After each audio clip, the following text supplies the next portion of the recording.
এমন মানব যেন মার হবে না, এমন মানব যেন মার হবে না গো। এই তো আপনাদের সাথে দেখা হচ্ছে, এটাই জীবনের শেষ দেখা হতে পারে। আপনাদের সাথে আমার জীবনের দেখা শেষ হতে পারে দাদা। নিঃশ্বাসের কোনো বিশ্বাস নাই। হাওয়ার উপরে এই গাড়িটা চলতেছে, যখনই হাওয়াটা বাইর হয়ে যাবে সাথে সাথে আপনার আমার সবার মানবলীলা সাঙ্গ হয়ে যাবে। তাহলে কিসের বাহাদুরি, কিসের আত্ম অহংকার, কিসের অত গৌরব?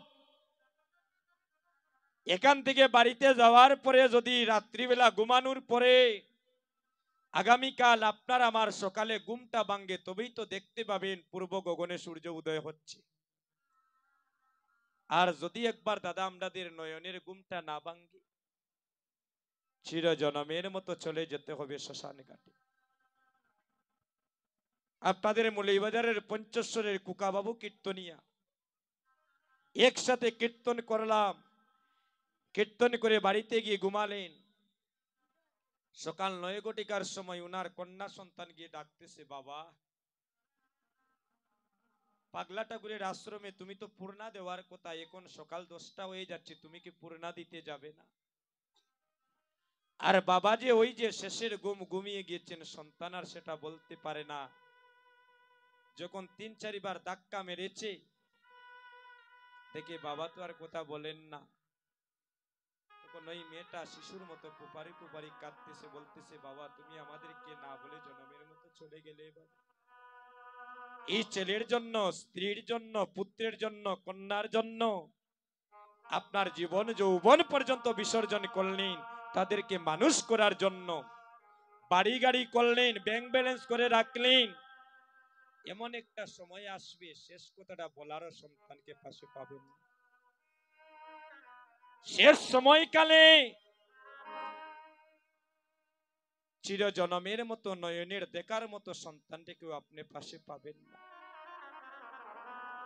এই ভক্তগণ, এই কলির যুগে আমরা জন্ম নিয়েছি। যদি সম্পর্ক করতে হয়, আমি দেবাশিসের সাথে সম্পর্ক করবেন না। যদি সম্পর্ক করতে হয়, কোনো মন্ত্রী মিনিস্টারের সাথে সম্পর্ক করবেন না। এটা হচ্ছে আমাদের ক্ষণস্থায়ী সম্পর্ক দাদা। চিরস্থায়ী যদি সম্পর্ক করিতে চান, ভব নদী যদি কেউ পাড়ি দিতে চান, তাহলে গৌর মনির সাথে একবার মন মনির সম্পর্ক তৈরি করেন। গৌর মনির সাথে যদি মন মনির সম্পর্ক তৈরি করতে পারেন, এই যে আমার সাথে আপনার সম্পর্ক, আপনার সাথে আরেকজনের সম্পর্ক, এটা হচ্ছে জাগতিক জগতের কণিকের সম্পর্ক দাদা। আজ আছে, কাল শেষ হয়ে যেতে পারে। তো পারমার্থিক জগতের যদি সম্পর্ক করিতে চান, ভব নদী যদি সেদিন পাড়ি দিতে চান, তাহলে ওই যে ঠাকুর ঘরে একজন বসা, তার সাথে একটু সম্পর্ক তৈরি করুন। তার সাথে সম্পর্ক করতে হলে ভালো ভালো পার্লারে আমাদের যেতে হবে না মা, ভালো ভালো মার্কেটে গিয়ে ভালো পোশাক পরে তার সামনে আসতে হবে না। তার সাথে সম্পর্ক করতে হলে মান অভিমান ছেড়ে দিয়ে মনটাকে সরল করে তার চরণে আত্মনিবেদিত হতে হবে। বৃন্দাবনের সাধুগণ বিচার করে লিপিবদ্ধ করে গেলেন, জগতে যদি শাস্তি চাও তাহলে একবার ভক্তের সাজে সাজো। যে সাজে সাজিলে গৌরধনকে পাবে। বলে সেই সাজে সাজিতে হলে আমি কোন পার্লারে যেতে হবে? বলে কোনো পার্লারে টাল্লারে যাওয়া লাগবে না। ওই সাজে সাজিতে হলে সোজা প্রথম ঠাকুর ঘরে চলে যাও। ঠাকুর ঘরে গিয়ে রাজবেশ ছেড়ে দিয়ে ভিখারির বেশ ধারণ করে, কাঙ্গালের বেশ ধারণ করে ঠাকুর ঘরে বসো। ঠাকুর ঘরে বসিয়া হৃদয়ের আবর্জনাটা খুলে দাও, নয়ন জলে কাঁদো, গৌর প্রাণ গৌর বলে একবার ডাকো। আর গৌর হরিকে বলো, প্রভু গো তুমিও ভালো থেকো, আমাকেও ভালো রেখো, জগৎবাসীকেও তুমি ভালো রেখো। একদিন ঠাকুর ঘরে কাঁদিতে কাঁদিতে কি হবে জানো? তোমার চর্মচক্ষু সরে যাবে, চোখের জালিটা সরে যাবে। আর চোখের জালিটা যখন সরে যাবে, দেখবে একদিন তোমার জ্ঞান চক্ষু প্রস্ফুটিত হবে। আর জ্ঞান চক্ষু যেদিন প্রস্ফুটিত হবে, পরিণাম সংকীর্তনে গিয়ে বসে যখন ভক্ত সঙ্গ করবে, কোন শুদ্ধ বৈষ্ণবের চরণের পদধূলির পরশে একদিন তোমার শ্রীবাস সঙ্গনে গৌর কৃপা লাভ হয়ে যাবে। পরশমণির পরশ পাইয়া যদি লুয়া পরশমণি হইতে পারে, তাহলে সাধুগুরু বৈষ্ণবের পরশে কেন অভক্ত ভক্ত হবে না? তার অনেক প্রমাণ আছে। সাধু সঙ্গের পরশে অমানুষ মানুষ হয়েছেন, সাধু সঙ্গের পরশে অভক্ত ভক্ত হয়েছেন, তার কোটি কোটি প্রমাণ আছে, শাস্ত্র বিচার করলে পাওয়া যায়। মাগো, এই যে আপনারা এসেছেন, ভক্ত সঙ্গ করতে এসেছেন, আপনাদের 14 পুরুষের মধ্যে কোন একজন বৈষ্ণব ছিলেন। এখানে এই গ্রামে এমনও ভক্ত আছেন, হয়তো কোনো ব্যস্ততার কারণে আজকে এখানে আসার সুযোগ হচ্ছে না। আর এখানে খবর নিয়ে দেখেন কেউ 10 কিলোমিটার দূর থেকে এসেছে ভক্ত সঙ্গ করার জন্য। আর কেউ বাড়ির পাশেও দাদা কিন্তু তার ভাগ্যে নেই ভক্ত সঙ্গ করা। কিন্তু কেউ 20 কিলোমিটার দূর থেকে, 50 কিলোমিটার দূর থেকে এখানে এসেছে মহাভক্তের সঙ্গ করার জন্য। কারণ সাধু সঙ্গ সর্বশাস্ত্রে কয়, আর লবমাত্র সাধু সঙ্গে সর্বসিদ্ধি হয়। আমার যে দাদা আজকে ওনার বাবার উদ্দেশ্যে এই কীর্তনের আয়োজন করেছেন, আমি ওনাকে বলবো একটু এখানে আসার জন্য। ওনার পরিবারবর্গ যারা আছেন, যদি এখানে থেকে রাখেন একটু আসরে আসেন। ভক্তগণ,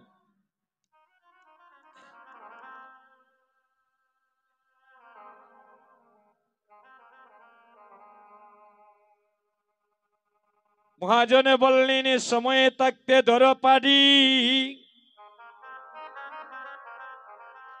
বাইরে বেলা নাই রে আর,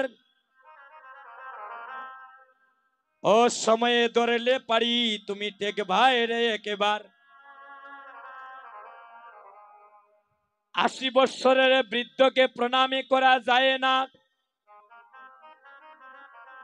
যদি তার অন্তরে কৃষ্ণ ভক্তি না থাকে। আর 80 বৎসরের বাবা 5 বৎসরের শিশুকে প্রণামী করিতে পারে, সে যদি আমায় কৃষ্ণ প্রতিব্রতী করে। মাগো, এখানে বসেন দাদা, আসেন আপনারা একটু, দাদা আপনি এখানে আসেন, আপনারা একটু ওখানে যান, আপনি এখানে বসেন।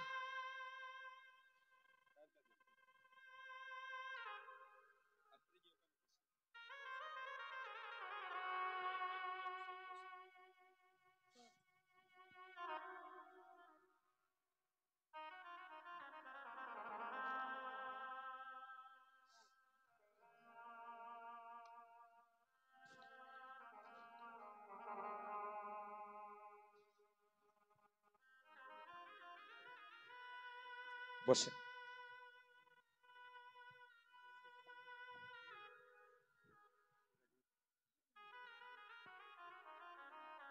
ভক্তগণ,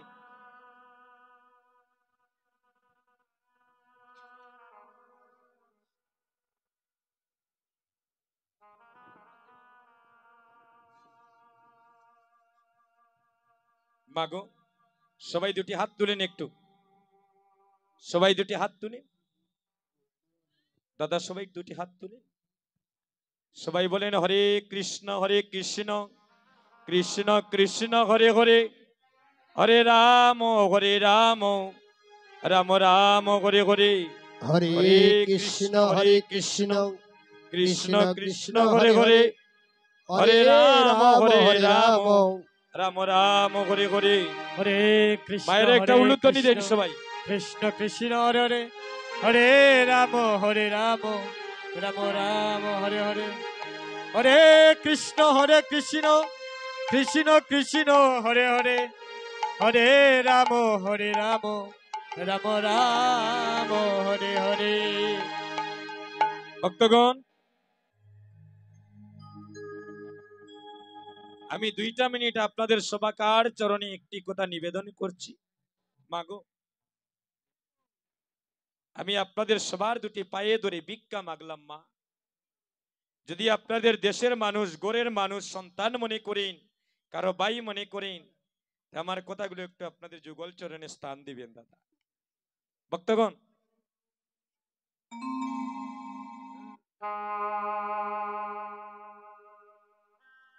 মাতৃমণ্ডলীগণ আস্তে আস্তে দেখেন, এখানে আমার একজন বাবা বসা। আমি কীর্তনের শুরুতেই আপনাদের চরণে এই কথাটা নিবেদন করেছি,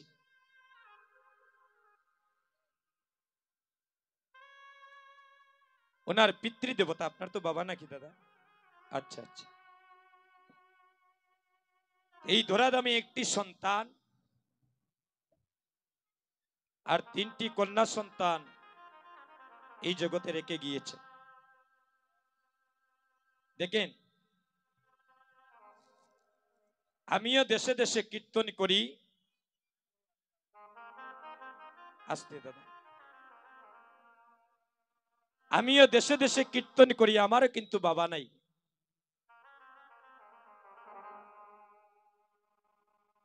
আমি দেশে দেশে কীর্তন করি, আমারে কিন্তু মা নাই গো। এই জগতে সবার ঋণ শোধ করা যায়, কিন্তু এই জগতে কোন সন্তান মা বাবার কোনোদিন ঋণ শোধ করতে পারবে না মা। মাগো, আপনারা আমাদের মতো 5টা সন্তানকে শিশুকাল থেকে ধীরে ধীরে বড় করতে পারে, কিন্তু জাগতিক জগতে আমরা 5টা সন্তান মিলিয়া শেষের দিনে মা বাবারে খেয়াল রাখতাম পারি না। আমার কথাটা বোঝা যায়নি মা? আপনারা আমাদের মতো 5টা সন্তানরে কুলবিটে করিয়া মানুষ করতে পারেন, কিন্তু আমরা সন্তান 5 ভাই একত্রিত হয়েও দেখা যায় শেষের দিনে আমরা মা বাবার সেবা যত্ন করতে পারি। ভক্তগণ, দেশে দেশে কীর্তন করি, আপনাদের মতো মাকে যখন শ্রীবাসঙ্গনে দর্শনী করি, মনে করি আমার মাও এখনো জগতে বেঁচে আছে। আপনাদের মতো বাবাকে যখন শ্রীবাসঙ্গনে দর্শনী করি, মনে করি আমার জন্মদাতা পিতা আপনাদের মাঝে আছে। অভাবটা কখন বুঝতে পারি জানি? যখন কীর্তন করে বাড়িতে যাই, বাড়িতে গিয়ে আপনাদের মতো যাদের ঘরে মা বাবা আছেন, প্রাণ ভরে মাকে ডাকেন, বাবাকে ডাকেন, ওই ডাকটা যখন ডাকতে পারি না, তখন এই দুঃখ, এই যন্ত্রণা কাউকে বলেও দাদা বুঝাতে পারি না। আমার দাদা তো ভাগ্যবান, এখনো ওনার মাতৃদেবী বেঁচে আছে। ভগবান কে দাদা? ভগ শব্দের অর্থ হচ্ছে মা, আর বান শব্দের অর্থ হচ্ছে জন্মদাতা পিতা। কথাগুলা শুনবেন, খুব দামি কথা।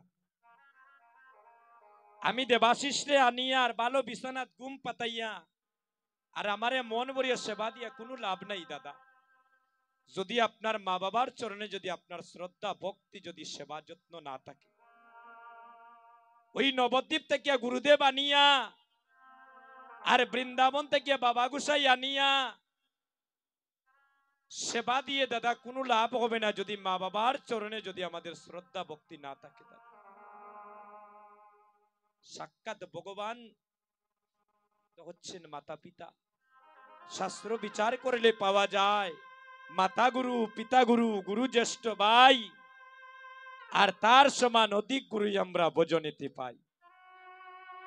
তো ভক্তগণ, আজ আমার দাদার পিতৃদেবতা আমি এখানে এসে শুনেছি যে হঠাৎ করে সবাইকে ছেড়ে এই পৃথিবী ছেড়ে জনমের মতো চলে গিয়েছে। আমার মতো তাদের পুরা কপাল আর কোনোদিন ঘুরে এসে বলতে পারবেন না বাবা। উনি খুব ভাগ্যবান, কেন জানেন? উনি তো বিদেশে থাকেন, তাই না? দেখেন আজকে যদি বিদেশে থাকতেন এই বাবার কাজটা করার সুযোগ পাইতেন। সব প্রভুর ইচ্ছা আজ দেশে থেকে আপনাদেরকে নিমন্ত্রণ আমন্ত্রণ করে সন্তান কেন পায় মানুষ দাদা? এটার জন্য তো শেষের দিনে যেন সে মা বাবাকে উদ্ধার করে দিতে পারে। আজকে উনি উনার পিতার নামে সর্বজীবের মঙ্গল কামনায় এই বৈষ্ণব সেবা উপলক্ষে একটু হরিনাম সংকীর্তনের আয়োজন করেছে। এই জীবনে আর বাবা বলে ডাকা হবে